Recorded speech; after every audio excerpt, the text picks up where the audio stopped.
Et que pour parler de demain, il faut quand même avoir préparé ces lendemains. Et nous y travaillons depuis bien longtemps, et je voudrais là vous souligner et vous signaler l'étude que nous avons publiée en 2010 en partenariat avec l'Institut Gallup.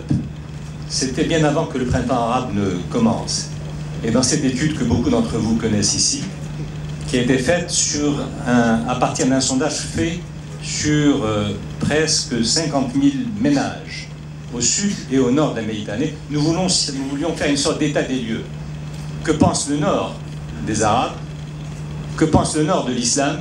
Que pense le sud de l'Occident? L'Occident chrétien, l'Occident juif, les autres. Et nous avons eu des réponses riches, très riches d'enseignements. Je voudrais en signaler juste deux, parce qu'elles sont au cœur de la question que vous posez. Il est apparu, et ça n'était pas une surprise, qu'au sud de la Méditerranée, quand on posait la question à cet échantillonnage très large, qu'est-ce qui est le plus important pour vous? Qu'est-ce qui sublime, dépasse toute référence idéologique, culturelle, historique, sociale? Nous sommes dans un score qui varie entre 85 et 90% pour une réponse qui est la religion, l'islam. J'ai dit bien, nous partons de cela. Maintenant, nous allons interroger ces mêmes personnes qui répondent à 90% à l'islam. Qu'est-ce que vous pensez des droits de l'homme? Qu'est-ce que vous pensez de la diversité culturelle? Qu'est-ce que vous pensez du pluralisme social et idéologique? Qu'est-ce que vous pensez de l'altérité?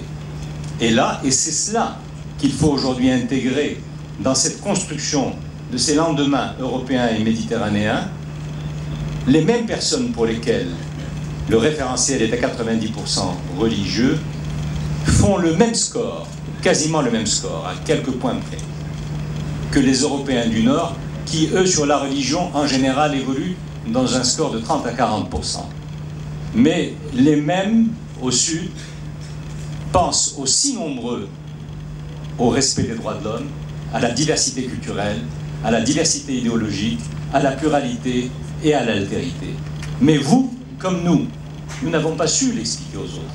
Nous n'avons pas su le dire. Et moi, monsieur l'ambassadeur, ou messieurs les ambassadeurs, parce que c'est l'Europe qui est en cause, j'avais eu la faiblesse ou la naïveté de penser que ce rapport envoyé à tous les chefs d'État européens, à tous les premiers ministres, allait peut-être créer un intérêt, une surprise en disant « mais on ne savait pas ça ». Zéro. C'est-à-dire, s'ils avaient lu ce rapport, ils auraient été moins surpris, parce qu'il s'est passé quelques mois après, en partant de Tunis et dans le reste de la rive sud de la Méditerranée. Donc nos méthodes ne fonctionnent pas, et je serais heureux que vous, justement, vous nous disiez, puisque vous le regardez, qu'est-ce qu'il faut faire pour être mieux compris et mieux entendu.